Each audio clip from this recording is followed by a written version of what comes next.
Hello to everybody. My name is Michael Place. I'm the energy editor for Business News Americas based in Colombia. We're here today to talk about the 2022 Intelligence Series Electric Power Outlook report, which has just been published. And I'm joined by my colleagues, João Montenegro in Brazil, our Argentine correspondent, Alan Brown, our Mexican reporter, Cristobal Riego, and our Andean, Central American and Caribbean writer, David Casellas. Let's start with João in Brazil. João, what are the generation and transmission options planned for Brazil next year? So, Mike, Brazil's power regulator, ANEEL, is expected to keep the annual pattern, nothing new, holding regulated power generation tenders for new and existing projects. By that, I'm referring to the A-1 to A-6 auctions, besides two power transmission tenders. In case the drought persists in the country, we have been experiencing the worst drought in the last 91 years. We may have new backup energy auctions like the one we're having on December 21 this year, where thermal power plants are the main candidates for selling electricity. The severe drought in Brazil has led to the activation of expensive backup thermoelectric plants, showing that Brazil is still highly reliant on hydropower despite the rapid growth of renewables. João, do you expect the country's hydro dependence to continue in the foreseeable future? I do, Mike. Actually, the Federal Energy Research Company, EPI, foresees that hydropower will remain accounting for over half of Brazil's electric power consumption by 2030. Today, it accounts for about 16%. Despite the rapid expansion of wind and solar power, the natural intermittence of these sources demand that more reliable sources are maintaining the national energy matrix, which includes, by the way, thermoelectric power, which is another source that will keep playing a relevant role around Brazil, around here. This might change a bit as energy storage technologies evolve and become economically feasible. ISA-CETEP, for example, recently announced Brazil's first large-scale energy storage project at a power substation in São Paulo state. But we must recall that lithium exploration also involves environmental impacts. So there's no easy way out from this, let's say, dilemma amid the energy transition context. Let's also recall that Brazil's hydroelectric potential is very much linked to the Amazon region basins, where environmental licensing has been practically impossible to be granted. And in terms of small hydros, which could be built in other regions, such as the center-west region of Brazil, they're also potentially damaging, modifying, for example, river courses, among other negative aspects. Great, thanks, João. Moving along to Mexico, where we have Cristobal Riego. Cristobal, what does the government's proposed constitutional reform mean for the electric power sector and renewables in particular? Sure, Mike. So I would say you can divide the effects in three different categories of risk. So you have regulatory risk, risks to contracts, and the dispatch priority risk. So the regulatory risk is basically the constitutional reform would eliminate regulator CRE. This means the permits, which are currently controlled by an agency that at least nominally is independent or should be, will be controlled directly by a government agency, in this case, the ministry, the energy ministry, SENER. So this, of course, would give a lot more political control over what permits are issued and denied, whether existing permits are canceled or not canceled. This affects generation, but also affects downstream, as we spoke before. Then you have the contract risk. So the reform says explicitly that all existing contracts, generation contracts with the government, would be canceled. So quote-unquote canceled. This doesn't mean that they would stop existing, but rather that the government would conduct what they have said they want for a while, which is a renegotiation of contracts. So this could affect PPAs, and other types of contracts like independent producer contracts with CFE, which could be subject to new terms and a negotiation process. So that is a second kind of risk. And then you have the dispatch risk. This reform was made explicitly as previous reforms and regulatory updates, which have all been suspended by federal courts until now, is made with the explicit intent of changing the dispatch order. The reform would eliminate grid coordinator SENACE, which is currently the agency that sets which power plants dispatch first, which dispatch later, and which dispatch last, and which is currently done with the common criteria of price. So the marginal cost of generation sets the order. Cheapest plants dispatch first, which are generally renewables, hydropower, the plants that have no particular cost to generate, and then other more expensive plants dispatch sets later. And so since CFE, the government-owned company, the state utility, has power plants that are more expensive to dispatch, and so dispatch last usually, they want to change this and make those plants dispatch first, which would in turn make renewables, privately owned renewables, but also efficient natural gas power plants, so owned by private players, which have a lower cost than the CFE plants, would bump them later in the queue. And this could potentially affect their cash flows, affect their generation profiles, and that's the third kind of risk of the reform. Okay, and what are the opportunities, Chris, if there are any, for the private sector in Mexico? Sure. So in terms of what is available for opportunities, I would say the ones that are strongest are those done in conjunction with the government agencies, government companies, and also state companies, state governments. So you have things like the proposal to help the Maya train, a government infrastructure project with solar generation. You have proposals by state company CFE to expand wind and solar generation over the next few years. You have the current procurement process and tender to build new combined cycle units owned by CFE. Also, right now, CFE is tendering the renewal of its hydropower generation assets. All of these kinds of initiatives are safer, are more predictable than those conducted under schemes which are at risk of disappearing or changing significantly if this reform is passed. Okay, thanks, Chris. Staying with you and moving to the topic of Chile, what is the latest involving the HVDC Quimal Loguirre project, transmission project, which is one of the biggest in the region? Can we expect construction to begin next year as planned? Sure. So we are at the key moment in the tender process. We already know that there were two main bidders. They are all a consortium. So you have one made up by Iberdrola through the subsidiary Iberdrola Redes, and a local transmission firm, Celeo Redes. They are bidding. And then you also have another consortium made up of the biggest local transmission player, Transelec, with Colombia's ISA, which has experience in the country building large transmission projects, and the China Southern Power Grid International, so a Chinese company. That's the three-armed consortium. We still do not know the level of these bids. We will know at the end of the month, because the economic offers should be awarded on December 6th, so at the start of December.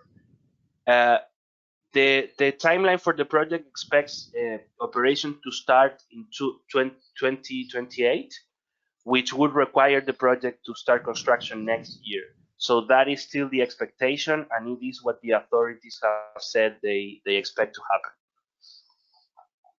Okay, Chile has outlined a pretty ambitious plan for green hydrogen in the long term. What can we expect on this front in 2022? Do you see any significant developments? Sure. So what we are seeing now is we have the first pilot project being developed, Haru Honey in Magallanes, by the company Highly Innovative Fuels. That is a small-scale project which can then grow significantly over the next few decades to become a large export project. You also have the tender conducted by Corfo, the National Economic Development Agency, which got 10 bids earlier this year and will be awarded next year.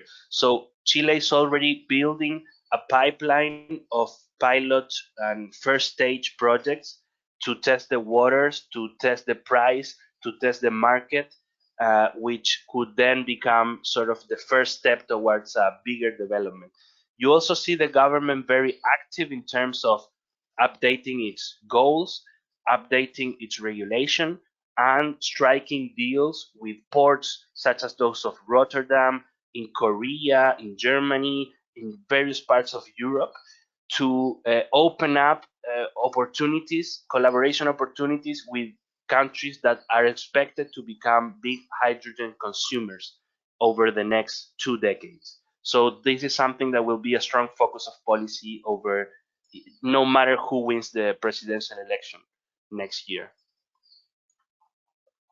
Great. Moving on to Argentina, where we have Alan Brown. Alan, what are some of the major early stage projects that we can expect to move forward next year in Argentina?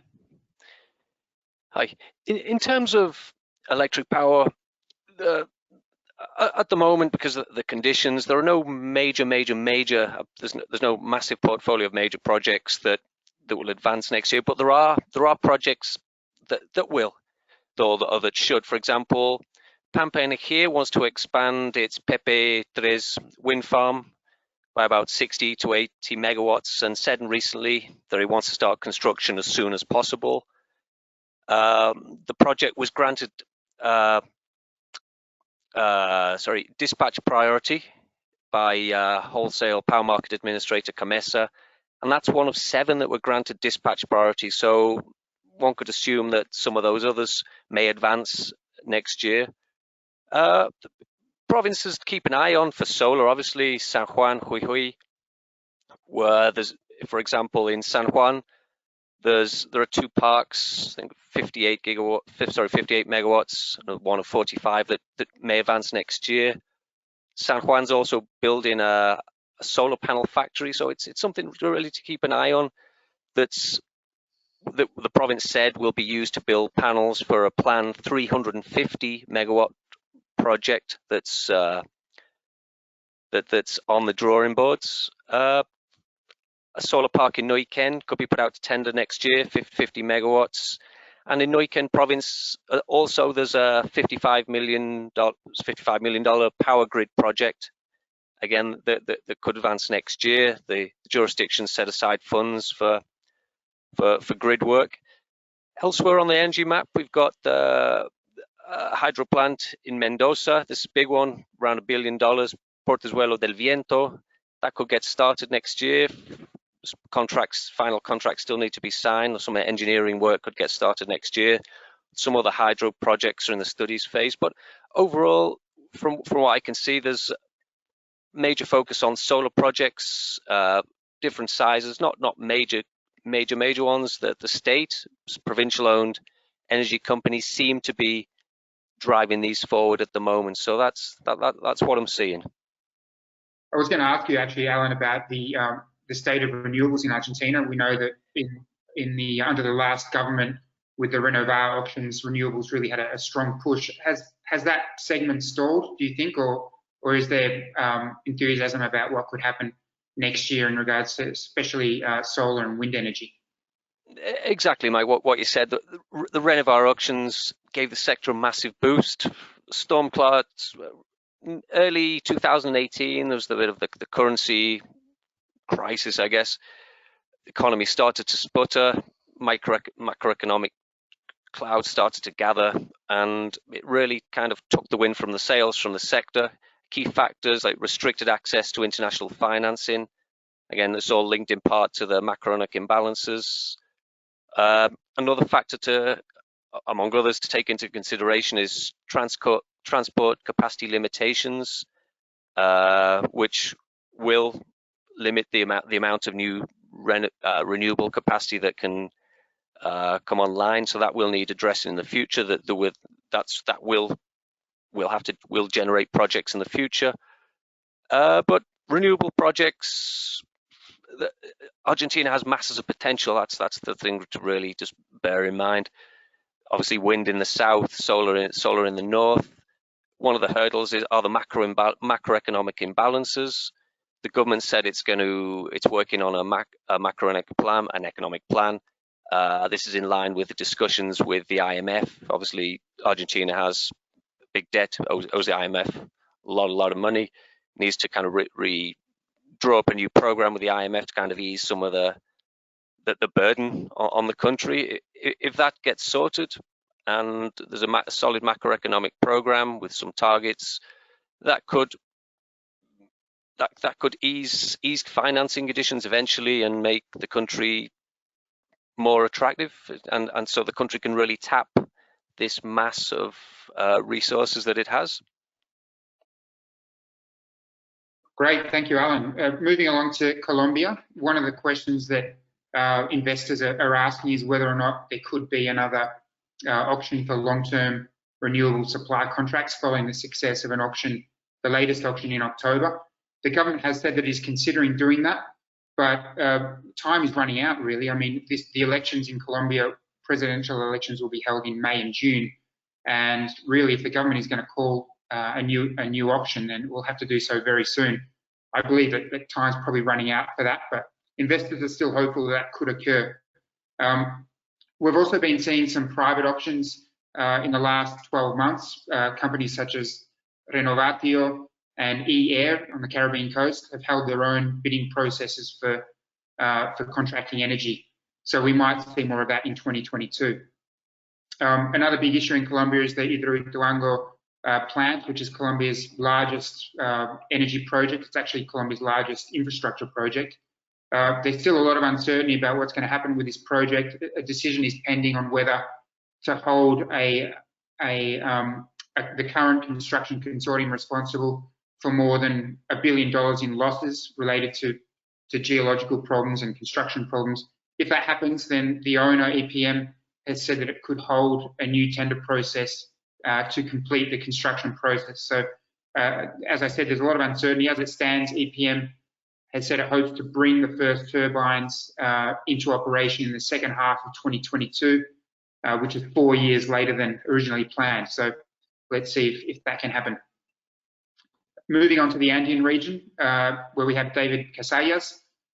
David, what are some of the major opportunities for electric power investors in Bolivia, Paraguay, and Ecuador next year? Hi, Mike. I think the best prospects and the bright spot here is Ecuador, as the government pushes ahead with its public-private partnership plans. There's almost a weekly event by authorities showcasing the projects that are in the pipeline. And the three such projects that the government expects to launch in the coming months with estimated investment of nearly $2 billion are a call for 500 megawatts of non-conventional energy supply, another 400 megawatts for a combined cycle project, and also the Nororiental power transmission system, which aims to supply renewable energy produced electricity to the country's oil and gas fields. And it's also worth noting that we're also tracking 3 large-scale hydro projects that the government is currently structuring potential concessions as part of its PPP push, which are the Cardenillo and Santiago hydro projects, as well as the Sopladora hydro, which is currently in operation. The government also has announced plans for 3 renewable energy projects that have entered the pipeline, and these total nearly 500 megawatts and almost $1 billion in investment. And they are the Abitagua Hydro, the El Pimo Wind Farm, and even the possibility of building a 200 megawatt floating solar plant at the Masar Hydro Complex. Maybe turning to Peru. Peru continues with its plans to decentralize transmission dispatch, and there are currently 9 projects in the procurement pipeline, 2 of which are expected to move ahead and are already in the tender process. Both are in the north, and perhaps just to highlight the proposed link with Ecuador. And maybe moving to Bolivia,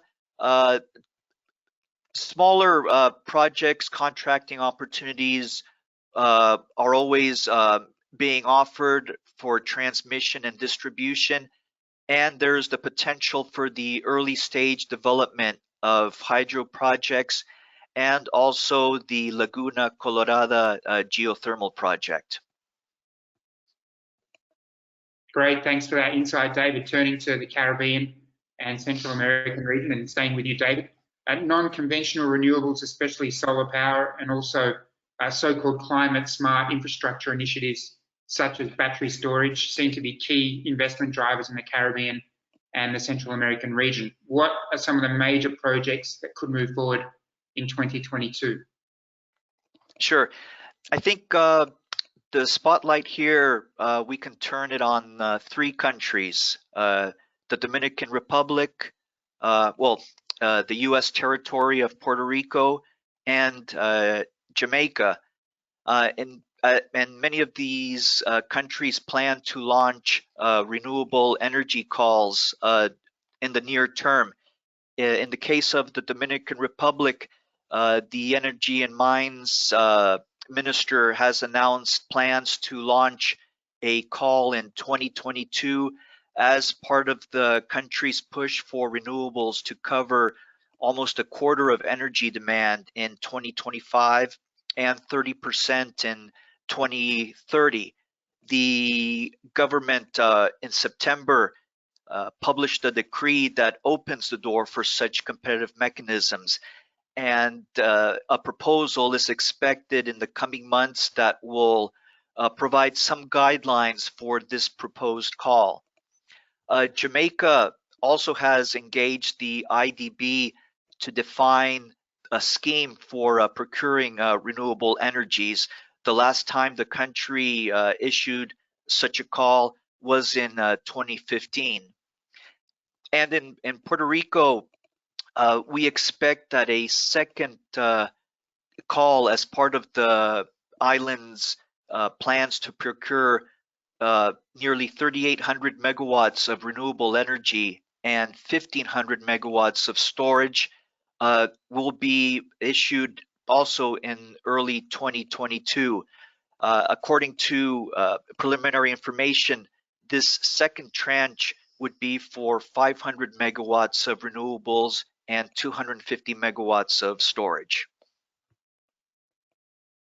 Thank you very much, David, and thank you to everybody for your great insights. That's all we have time for today. Thank you to our subscribers for listening and for being loyal subscribers to our service. We look forward to providing our usual in-depth coverage in 2022. And we'd like to invite all of our subscribers also to please check our 2022 Intelligence Series Electric Power Outlook, which has just been published. Thank you very much.